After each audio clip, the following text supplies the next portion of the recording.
¿Cómo están? Buenas tardes. Buenas tardes, Leticia, que ahí te veo.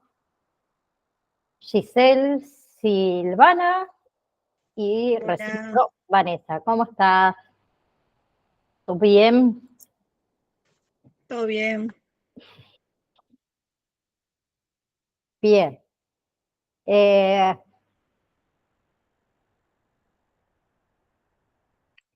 what? Recuerden, validación 2. 16, 17, 18 de septiembre. Recuperatorio 24 y 25 de septiembre. Uy, seguimos con... Sí, que dice subir, que ahora no me acuerdo si lo puse en el campus virtual o no lo puse. Ahí después lo voy a corroborar. ¿Ya lo puse? Ah, bueno, listo. Entonces vamos a tachar subir porque después lo voy a hacer de nuevo. Sí, recién lo vi, está, sí.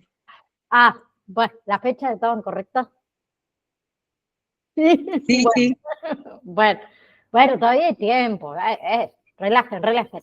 Seguimos con módulo 3, salud mental. Hoy nos tocaba ver el vínculo con el paciente. Estuvimos hablando anteriormente un poco del vínculo. El vínculo, acuérdense que es la unión, ¿sí? La relación o la atadura de una persona o una cosa con otra. ¿Sí? Por lo tanto, dos personas o también objetos vinculados están unidos y están atados, ¿bien? De forma simbólica, de forma física y demás. ¿Sí? La calidad de la relación entre el terapeuta y el paciente es el predictor más importante del éxito del tratamiento. ¿Sí? Siempre yo digo que si no hay vínculo, no funciona la cosa, diría yo. ¿Sí? No vamos a tener éxito en el tratamiento. Sí, la terapia debe ser este viaje que debe ser compartido, basado siempre en la plena confianza. Eso nos va a facilitar lo que es el intercambio de historias. ¿Sí? Entonces, el vínculo en términos generales se define, según la Real Academia Española, como aquello que ata, que une o que relaciona a las personas o las cosas. ¿Sí? Entonces, el vínculo terapéutico haría referencia a la atadura, a la unión o a la relación que se establece entre el terapeuta y el paciente dentro de un contexto terapéutico, cuya misión, ¿cuál va a ser? Su establecimiento de la sanación o herramientas de ayuda al paciente. ¿Sí? Bien, entonces, en el caso concreto del acompañamiento terapéutico, el vínculo adquiere mayor relevancia, mayor singularidad. ¿Sí? ¿Por qué? O sea, que la psicoterapia ordinaria. ¿Por qué?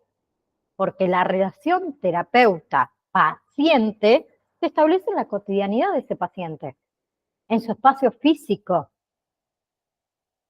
¿Sí? En cambio, una psicoterapia ordinaria, acuérdense, van una vez a la semana, cada 15 días, 40 minutos, dentro de esas 4 paredes, listo, se terminó. Y el terapeuta en ese caso no sabe más de lo que le dice el paciente. Nosotros vamos a estar en el día a día. Vamos a tener, como digo yo siempre, la posta de lo que le pasa al paciente. ¿Sí? Bien. Entonces, nosotros vamos a tener esa habilidad para poder crear y para poder manejar, para decirlo de una manera, una relación. ¿Sí? Que se va a basar en qué? En seguridad, en aceptación, en confianza, en contención, comprensión, apoyo, autoridad. ¿Sí? Bien. Entonces, el objetivo, digamos, de crear un vínculo que sea único, que sea auténtico, en el que el terapeuta se pueda, digamos, implicar en la relación de una manera que sea genuina. ¿sí? Sintiendo junto con el paciente, mostrando sus sentimientos, acompañando al paciente, otorgándole el espacio para pensar, para cambiar también. ¿Sí? Bien, entonces el vínculo en realidad debe ir estableciéndose poco a poco, ¿sí? Y poco a poco también irá creciendo, ¿sí? ¿En base a qué? A principios que son básicos. Uno, a la historia de ese paciente, ¿sí? En función a qué, a las características de la personalidad, a la historia vivencial de ese paciente, a los apegos, a los vínculos que tiene ese paciente. ¿Sí? Entonces, el acompañante terapéutico tiene que ir descubriendo sus carencias, sus patologías también en relaciones vinculares, que el paciente mismo nos va a ir mostrando. ¿Sí? Otra es a través de la transferencia. La transferencia son aquellos sentimientos, conductas, pensamientos que el paciente va a depositar en el acompañante terapéutico. ¿Sí? Y a través de ese conocimiento, a través de ese análisis, podemos ir entendiendo y podemos así también establecer el vínculo. ¿Sí? También a los objetivos terapéuticos, ¿sí? En función a las directrices que van a ser marcadas desde el equipo terapéutico, desde su terapeuta o también desde la figura del acompañante terapéutico, siempre que esté consensuado, digamos, con el tratamiento clínico, se va a poder establecer el tipo y la intensidad del vínculo. ¿Sí? También a forma de representar y consolidar la figura del acompañante terapéutico. ¿Sí? El paciente debe tener presente que el acompañante terapéutico es una extensión, en realidad, de su terapia, ¿sí? Y que se coordinó, que siguen el mismo objetivo, ¿sí? Entonces, debe haber una comunicación entre todo el equipo terapéutico, ¿sí? Recién justamente, por ejemplo, en el grupo anterior, que son los chicos que comenzaron acompañante terapéutico de mayo, me estaba contando, o nos estaba contando una alumna que tiene una hija con síndrome de Down, y justamente desde la escuela la mandaron a citar porque la niña está teniendo comportamientos agresivos dentro de la escuela, cosa que en su casa no sucede. Y bueno, fue a hablar con el equipo terapéutico, el cual el acompañante terapéutico no se presentó y además de no presentarse, el acompañante terapéutico no le responde los mensajes. Mal, vamos mal. Entonces digo, el vínculo es con todo, no es solo también con el equipo terapéutico, es con la familia también. ¿Sí? No está bien que te pregunten algo referido al acompañamiento, en este caso de tu hijo o tu hija, dentro de la escuela y no le respondas el mensaje. ¿Sí? No asistas a la cita que estaba pautada con todo el equipo terapéutico para ver qué sucedía. Pero Claro, bueno, tal vez en ese caso, por ejemplo, se me ocurre que digamos, la visión del acompañante terapéutico es fundamental para ver qué es lo que estaba pasando con esta niña y que el equipo necesita saber para, o exacto. sea, Ahora ella nos contaba, perdón Leti que te interrumpí, nos contaba que van a ir a hacer observaciones eh, tanto de la escuela especial, porque ella pidió que vayan a hacer las observaciones a la escuela, porque dice, en mi casa no pasa, en otros ámbitos no pasa, y está pasando en la escuela.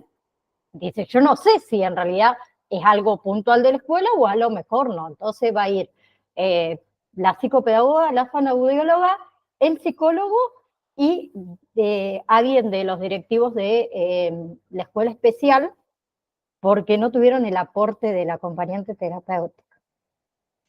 por ahí eso da que pensar también, ¿no? Porque si en el ámbito de la casa va y sigue el tratamiento, y tal vez con esta actitud sea el acompañante ahí que el que no está haciendo el vínculo, tal vez con la niña, ¿no? Sí, pero me llamó mucho la atención, digo, qué feo, ¿no? Qué feo como padres también, porque los padres o los tutores necesitan también respuestas, y nosotros somos mayormente los que vamos a dar esa respuesta porque estamos en lo cotidiano con el paciente, ¿sí? Entonces, no sé, me pareció algo que, nunca me lo habían planteado, que pase, pero digo, che, la pucha, o sea, si el propio acompañante no responde, de ahí digo, bueno, lo demás, así que bueno, van a ir a hacer primero las observaciones para ver si realmente el comportamiento de la niña está sucediendo por algún motivo dentro de la escuela y para ver también el tema con el acompañante terapéutico. Puede ¿Sí? ser que la falla sea del acompañante, o sea, me pregunto sobre, no en el caso particular, sino en sí con el vínculo, ¿no? Sí, puede ser. Eh, el acompañante tiene que siempre tratar de buscar una forma de volver a formar ese vínculo, ¿no? Sí, Porque puede ser que un paciente se resista, digamos, a establecer un vínculo porque, no sé, por alguna cosa que no te caiga de tu acompañante, pero, o sea, el acompañante no se tiene que dar por vencido, quiero decir, y seguir intentando.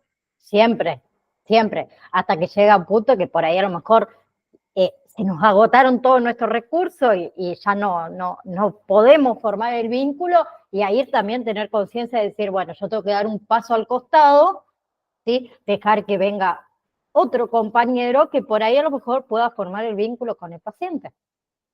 ¿Sí? Es lo En mismo ese que un caso, matrimonio. en Perdón, ese caso también el equipo ayuda, ¿no es cierto? exacto, O sea, ¿sí? el equipo es el que va a determinar si es solamente un factor, digamos, entre el acompañante o el paciente o es otra cosa más, ¿no? Exactamente. Pero lo mismo que pasa en un matrimonio, si con tu esposo o tu esposa te llevas de los pelos todos los días, en algún momento va a explotar todo y como digo yo, se va a ir todo allá a las nubes. Pasa lo mismo con esto, ¿sí?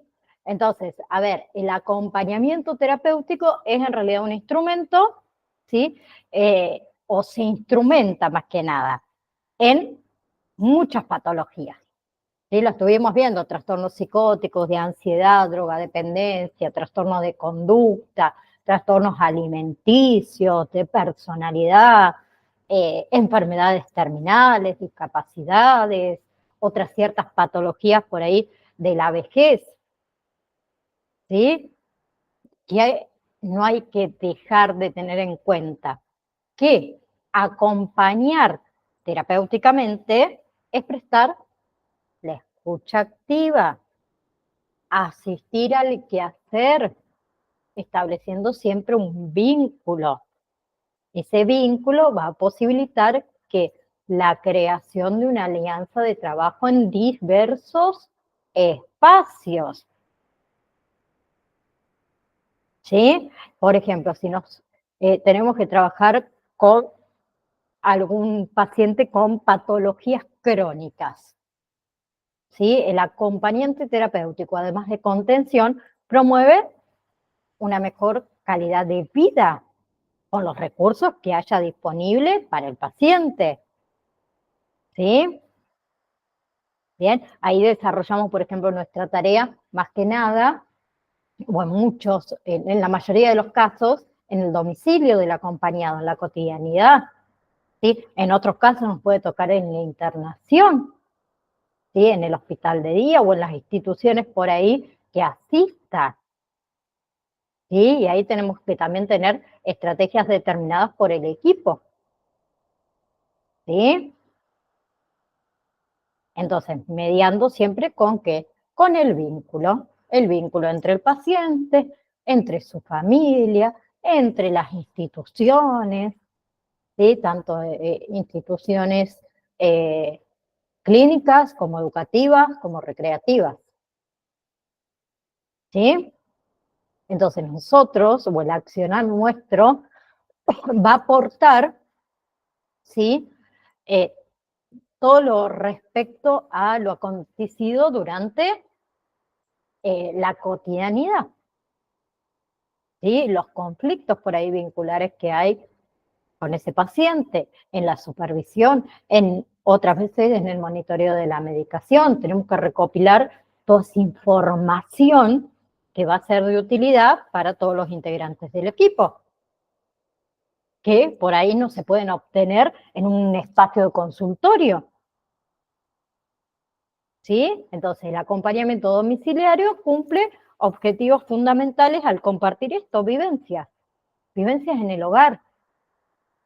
¿Sí? Nosotros vamos a tener acceso, por decirlo de una manera, a distintas visiones de la problemática familiar.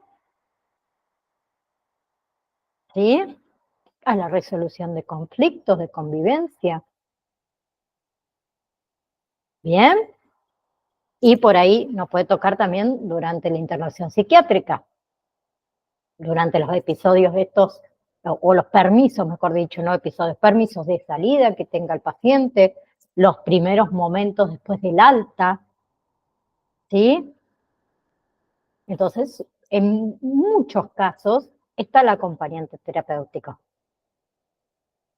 ¿Bien? ¿Vamos? Entonces, nosotros vamos a estar en la urgencia, ¿sí? En todo lo que son episodios por ahí de depresión, descompensación de ese paciente, de los pacientes, por ejemplo, bipolares, ¿sí? En situaciones de crisis, que suceden en cualquier patología, ¿sí? En la internación psiquiátrica también, en los permisos de salida, en los primeros momentos después de dado el alta, en los primeros momentos de la internación.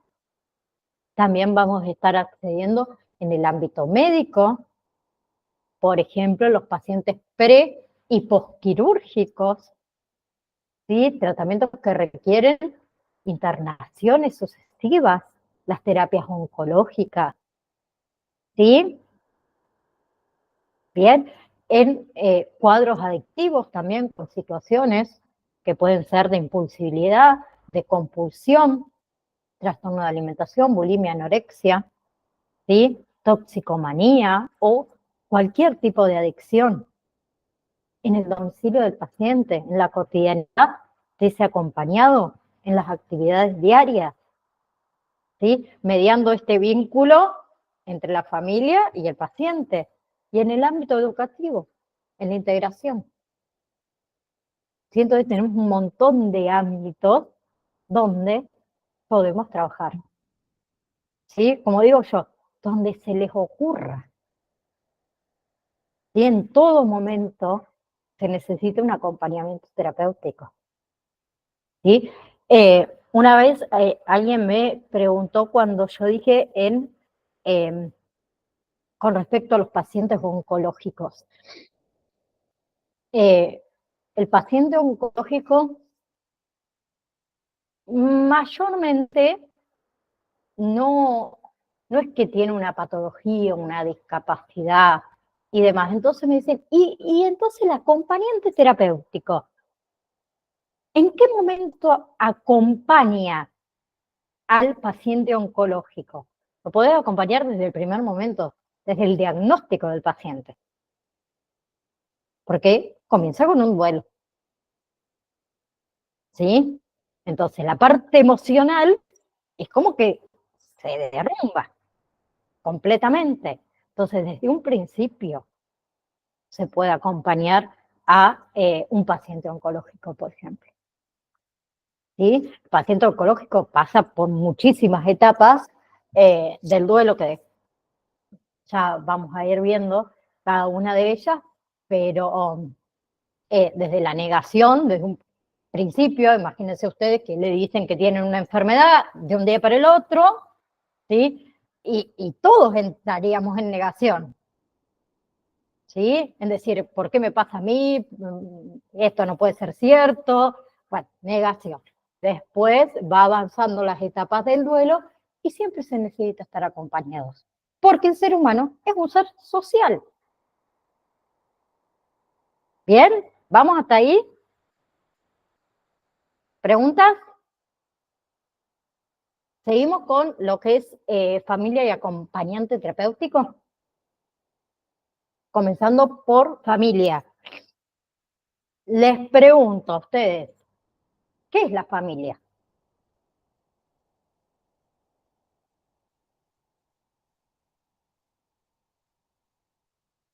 Para mí son los convivientes en un mismo lugar, en un espacio físico.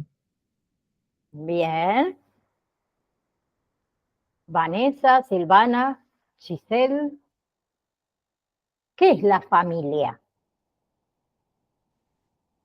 Tal vez es quien contiene, quien está, quien acompaña, quien comparte. Bien. Entonces, una familia es un grupo de personas unidas por el parentesco, ¿sí? Esa unión se puede conformar por vínculos consanguíneos o por un vínculo también constituido y reconocido legal y socialmente, como es el matrimonio, como es la adopción.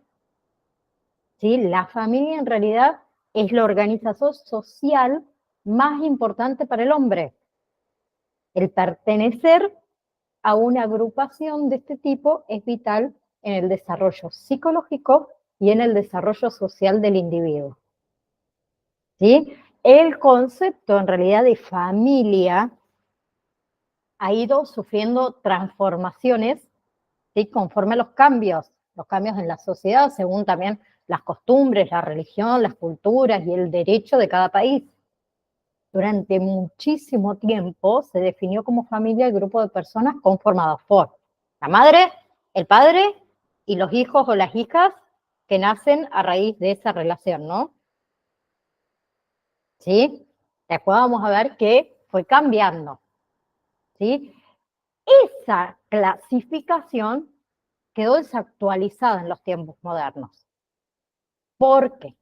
Porque actualmente sabemos que existen varios modelos de familia.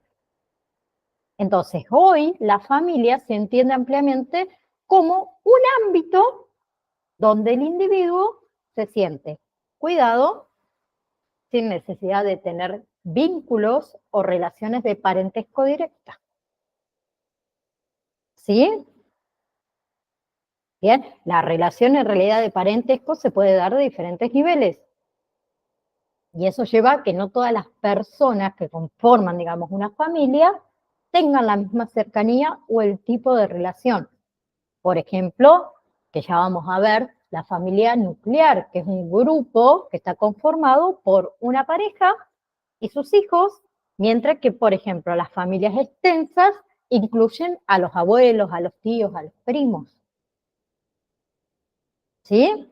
Entonces, ya que nombré eso, vemos los tipos de familia, o nombramos los tipos de familia. Tenemos familias monoparentales, ¿sí? Esto es tema de evaluación. Familia, sí, monoparentales, conformada por uno o más hijos y la madre y el padre, o el padre. O sea, perdón, hijos, ¿sí? Uno o más hijos, lo que sea, y la madre o el padre. Ahí está. Creo que me equivoqué antes. ¿Bien? Bien. Ese tipo de familias por ahí se puede dar a raíz de una separación, ¿sí? O la decisión de ser padre o madre soltero. Bien. Por lo general, con el tipo estas de familias, dan lugar a la unión de los padres, ¿sí? Y también con la separación se forman que familias ensambladas, ¿no? Muchas veces. Bien. Luego tenemos familias biparentales, ¿sí? Conformadas por la pareja y sus hijos o su hijo, ¿sí? Bien, que es la unión de la pareja que puede darse por un vínculo sentimental sin necesidad de contraer matrimonio, ¿sí? Y esa puede ser heteroparentales, conformada por una pareja de distinto sexo y sus hijos, o homoparentales conformadas por parejas del mismo sexo y sus hijos. ¿Sí? Las otras son familias ensambladas, ¿sí?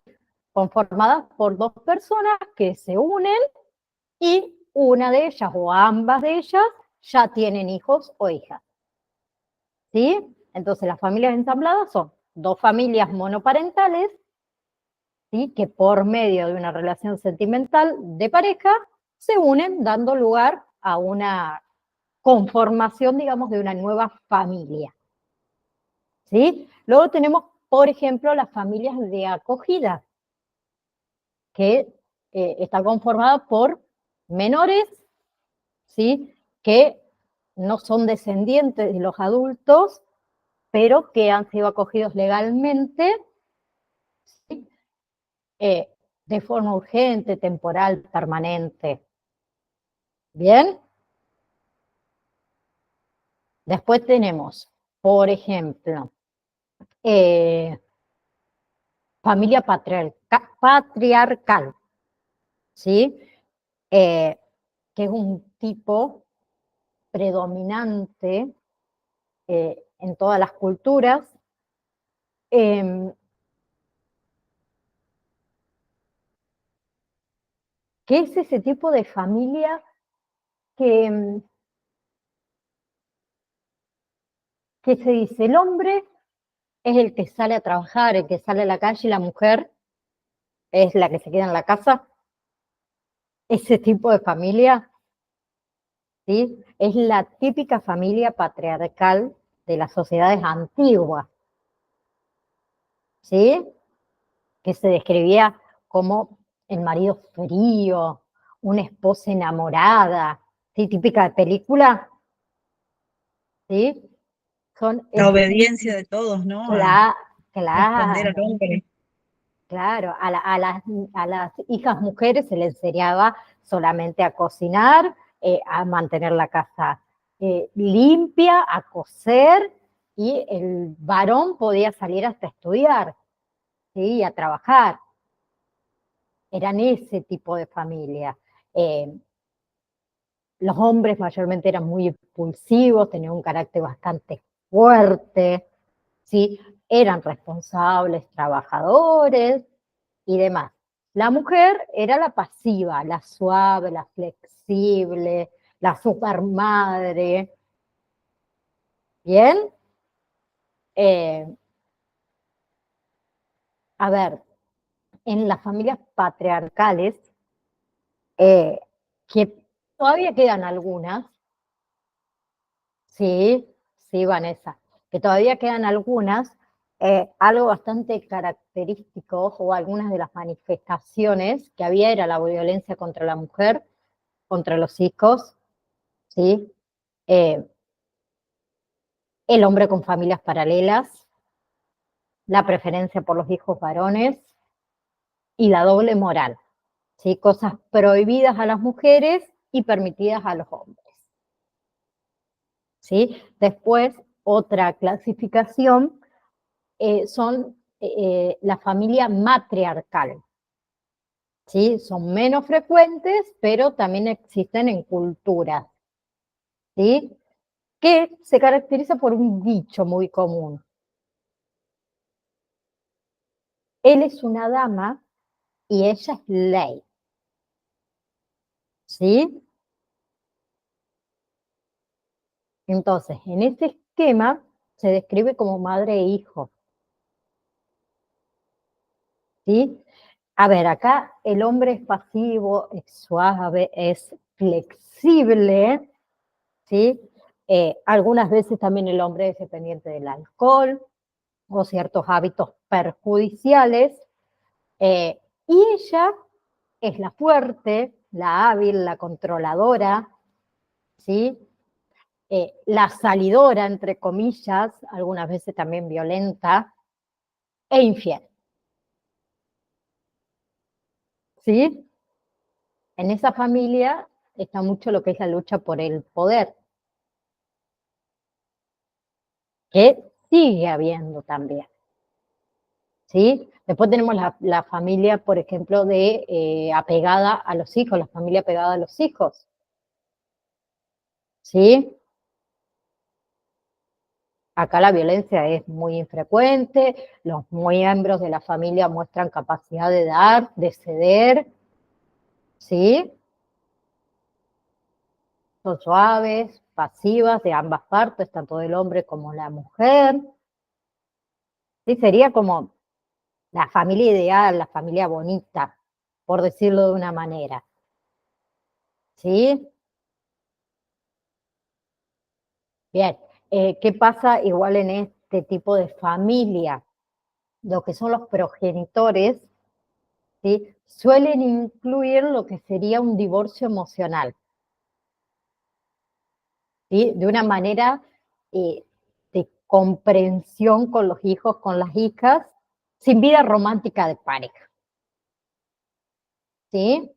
Y en eso se basa también lo que es el triángulo edípico típico, ¿sí? Pero ninguno de estos tipos de familias, o de familiares, no de familias, de familiares, son disfuncionales, ¿sí? Cada uno en realidad aprende, digamos, a negociar relaciones equilibradas, ¿sí? Con cada miembro, según el potencial de cada uno, los roles que tiene cada uno. Bien, entonces, eh, ¿cuál es la importancia de la familia? El derecho a la familia en realidad es uno de los derechos humanos fundamentales, ¿sí? La familia en realidad es un elemento considerado, un elemento natural, un elemento universal y fundamental de la sociedad, ¿sí? Y de ahí el individuo que establece sus primeros contactos sociales y culturales. Los primeros, el aprendizaje, a caminar, a hablar, a relacionarse con el otro. Todo eso comienza en el hogar, ¿sí? Se dice en realidad que la familia es la base de toda sociedad, ¿sí? Y que dentro de ella los adultos educan y transmiten ¿qué? Valores, valores a los niños y a las niñas que conforman esa familia, ¿sí? Y el entorno familiar incluye, o, además de esos valores, eh, va a influir mucho en lo que es el desarrollo emocional y social, ¿sí? Bien, todo lo que es la inteligencia emocional que uno adquiere, los sueños, los miedos, provienen del impacto del entorno familiar en el individuo, ¿sí? Los ambientes, por ejemplo, familiares violentos, problemáticos, ¿cómo nos va a influir? De forma negativa, de forma negativa en el desarrollo de la persona, ¿sí? De forma negativa en el desarrollo social también, además del personal, ¿sí? Y independientemente de la forma o de la estructura que tenga cada familia, es fundamental que funcione como espacio de contención, de comprensión, de ayuda, de comunicación, ¿sí? Por eso siempre yo digo y creo que por algo está el dicho, todo lo que uno adquiere o que aprende, primero se lo enseña a la familia o viene de casa, ¿sí? Eh, Nadie es perfecto, todos cometemos errores, ¿sí? Después nosotros por ahí de grande decimos, uy, mira esto, ¿sí? Algo que yo siempre cuento en mis cursos, tengo 37 años, hace unos 28 años atrás, vamos a suponer, 27, eh, el bullying en la escuela era cotidiano todos los días. Y yo no me voy a olvidar nunca que teníamos un compañero que tenía unas orejas bastante prominentes. Y era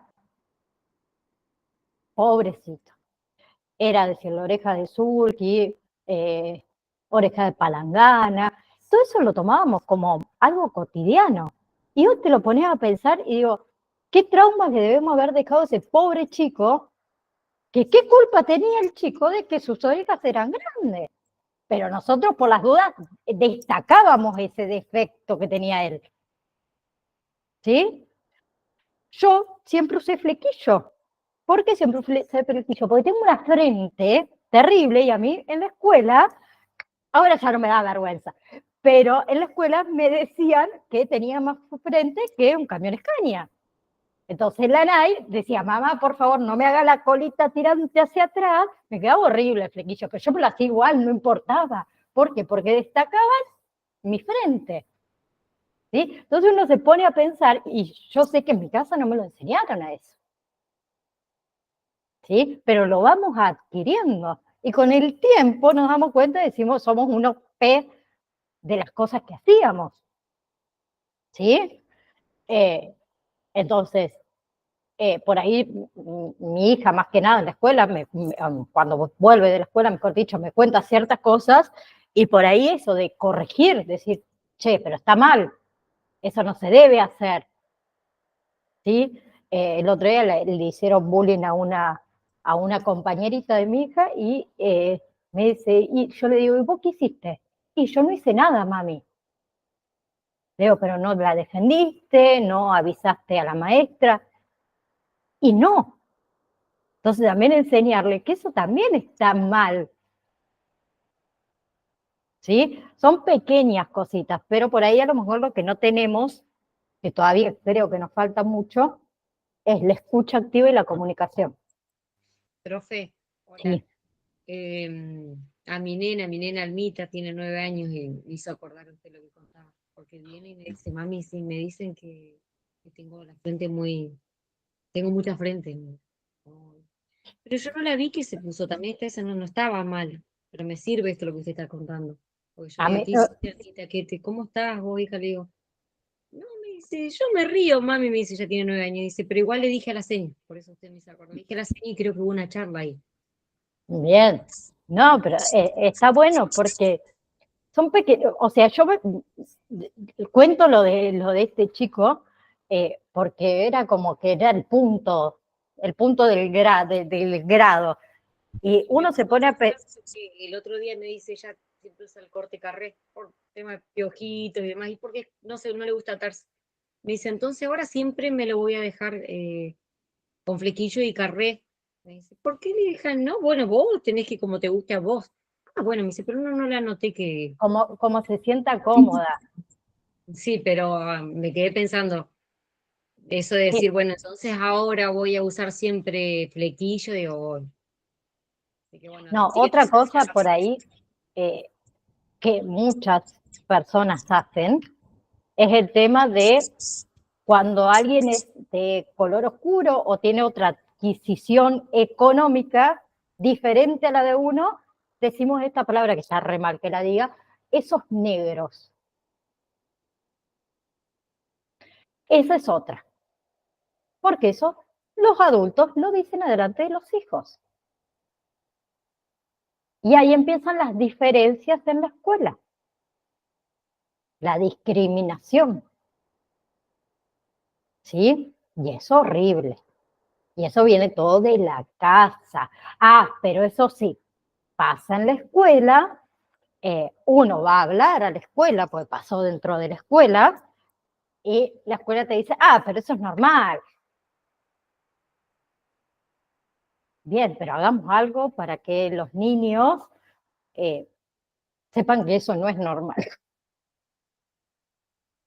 Pasa.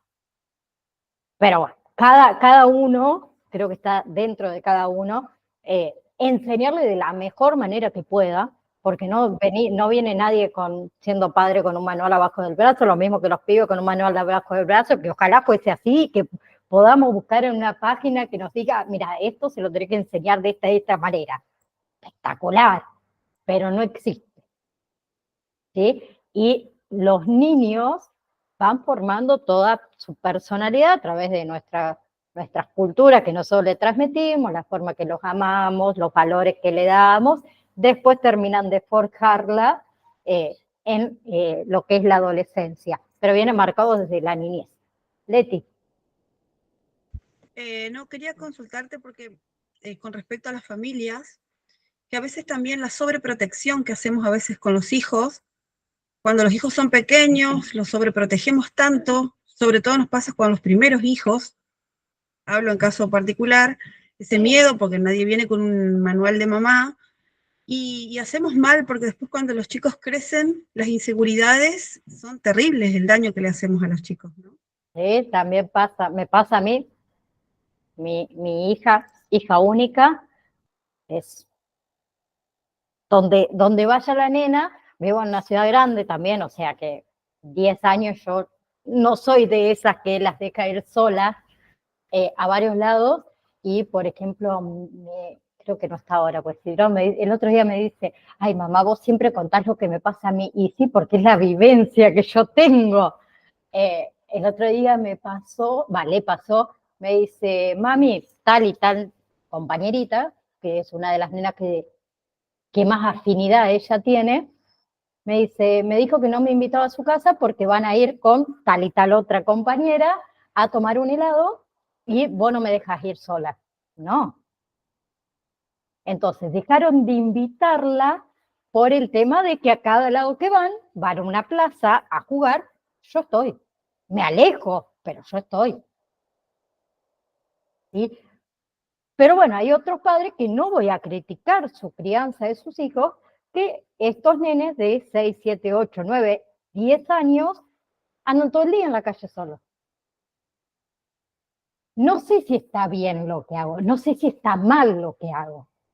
¿Sí? Yo trato de hacer lo mejor porque creo que no me perdonaría si le pasa algo a mi hija, por ejemplo, por no haberla acompañado en la heladería a que se junte con sus amigos a tomar un helado. ¿Sí? Me pongo en la vereda del frente, no importa, pero estoy ahí. Vane, ¿cómo estás, Vane? Hola, buenas tardes, ¿cómo andan? Sí, hay de esas familias también, esa crianza, digamos, que uno no quiere opinar, pero es como lidiar también, es ir contra la educación que le damos a nuestros hijos, porque en mi caso yo tengo un varón y una nena, un varón ya 22 años tiene y More de 14, pero siempre le digo a los dos los eduqué, los estoy educando como puedo, pero bien, igual a los dos. Nunca hice diferencia, pero sí lo que va cambiando es el sistema, no sé cómo decirlo, si es el sistema, la familia, creo que es todo un Los combo. tiempos. Los tiempos, exactamente. Y por ahí muchas veces dije no, o lo sigo diciendo no, y explico el no por qué para no quedar como un ogro, porque queda feo decir no, no, no, no, todo el tiempo. Eso realmente lo aprendí eh, de la...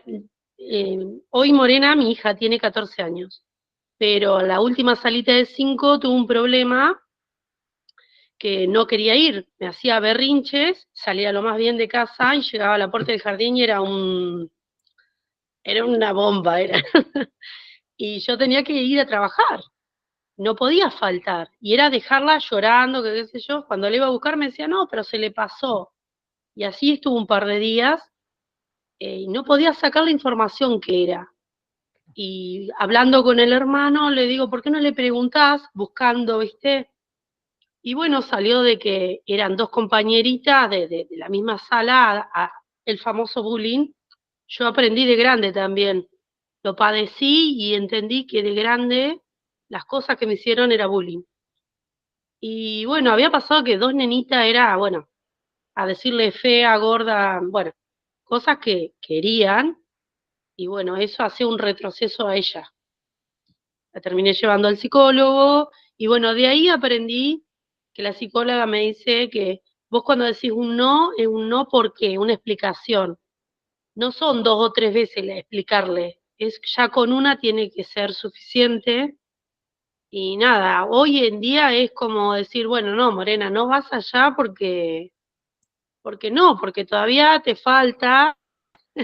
Y bueno, y del otro lado viene, no, pero fulano va y la dejan y bueno, es remar contra eso. Es remar el dulce de leche a veces. Y el Sí, no, como decís vos, tiene explicación. Lo mismo pasa cuando a un niño lo retamos. Explicarle sí, por qué lo estamos retando. O le pusimos una penitencia. O lo que fuera. ¿Por qué? sí, Pues si no, no me sí, va a entender. sí. Sí, yo Siempre da la explicación. lo aprendí cuando me lo explicó, porque a raíz de ese problema que tuvo, no problema, sino eh, esas palabras que recibía Morena en el jardín y le hacían mal, yo la tuve que llevar al psicólogo, porque del jardín me decía, no, pero acá se porta bien, pero era un problema. Terminé llevándola a la psicóloga porque no se quería quedar ni en la casa de mis papás ni con el papá, entonces yo entré a pensar cualquier cosa. Y nada, salió esto, se descubrió esto, y como es la psicóloga me dice, me enseñó, me dice, vos cuando decís que no, explicarlo no por qué, y ya tiene que ser suficiente, explicarlo de la mejor manera, pero que pueda entenderlo también. Eso, Bien, bien, Vane. Gracias por tu aporte. Bueno, y así explicación, o sea, ejemplos podemos seguir hasta pasado mañana. Hay muchos. Sigo con el tema de familia, las características, ¿sí? Porque las familias tienen características.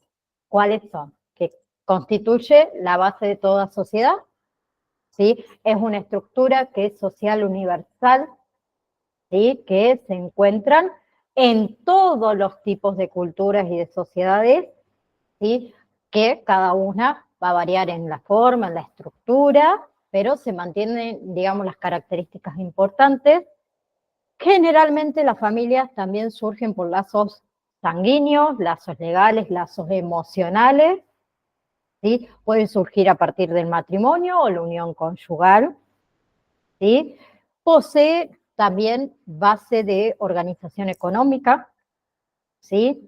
Constituye, esto que es sumamente importante, la base de transmisión de educación y valores, ¿sí? Los miembros comparten culturas, comparten tradiciones, ¿sí? Que todo eso puede ser transmitido de generación en generación, ¿sí? Y también los miembros de la familia poseen el desafío de superar en conjunto retos y dificultades, ¿sí?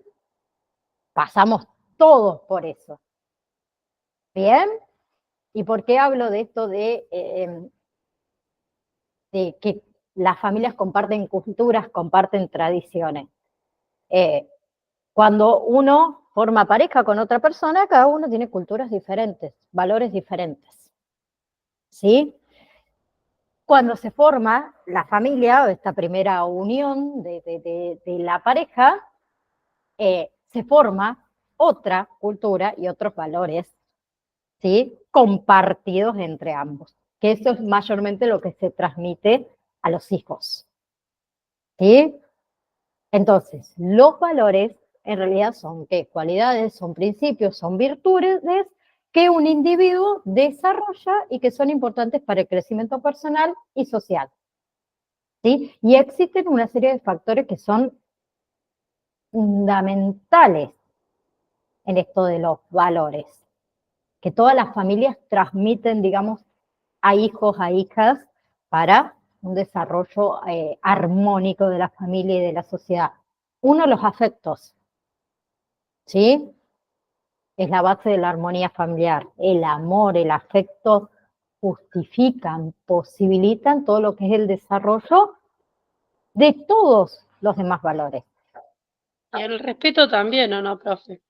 El respeto por la individualidad, implica respetar las decisiones y formar, sí, las formas, más que nada de actuar de los demás sin juzgarlos, teniendo en cuenta que la libertad, bien, la comprensión, ¿sí? Esto de ponerse en el lugar del otro para comprender su accionar, sus emociones, ¿sí? Es un valor sumamente importante para transmitir. ¿Por qué? Porque los niños aprenden las diferencias entre los demás y las aceptan. El compromiso, ¿sí? Que implica contar con ¿qué? Con el accionar de todos los miembros, ¿sí? Porque en la convivencia, perdón, armoniosa, ¿sí? O armónica dentro de la estructura familiar, depende de ese compromiso, ¿sí? Entonces es importante esto de tomar conciencia sobre la importancia de colaborar con el bienestar familiar, la responsabilidad,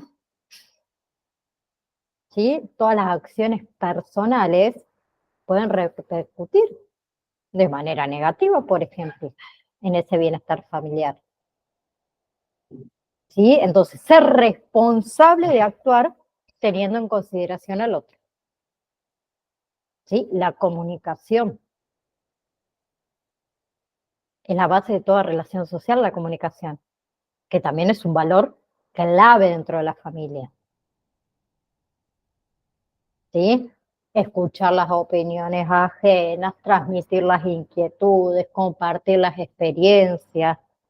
Todo eso es importante, ¿para qué? Para mantener un equilibrio dentro de la familia, ¿sí? Y lograr también que todos los miembros de la familia se sientan parte. Bien, la justicia también es otro valor que implica dar lo que corresponde a cada uno,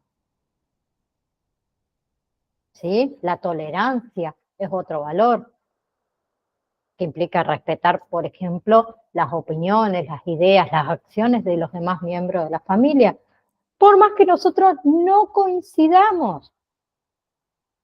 La honestidad es otro valor, ¿sí?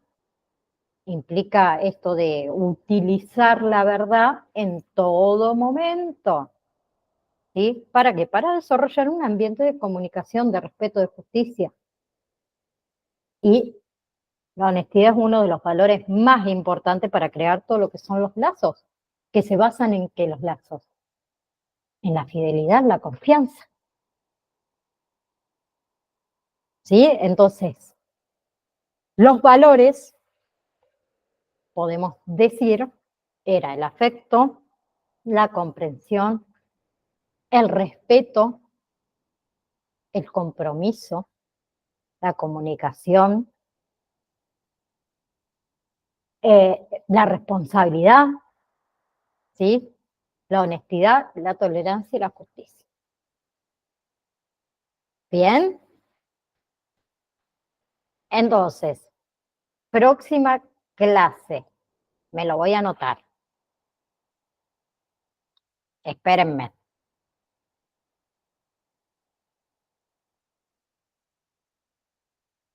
Ahí está.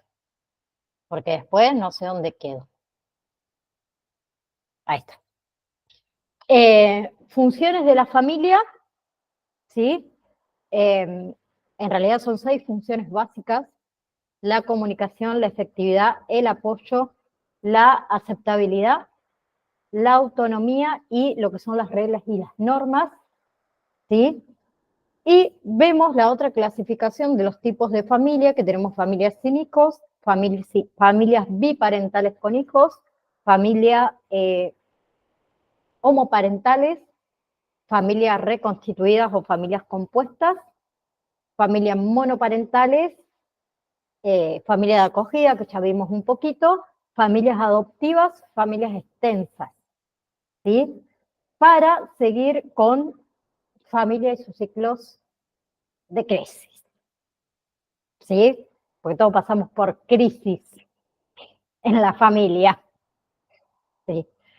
Bien, ¿alguna pregunta o alguien tiene algo que aportar antes que nos retiremos? ¿No? Profesor, en el Sí. módulo, ¿Cómo? módulo, 3. sí.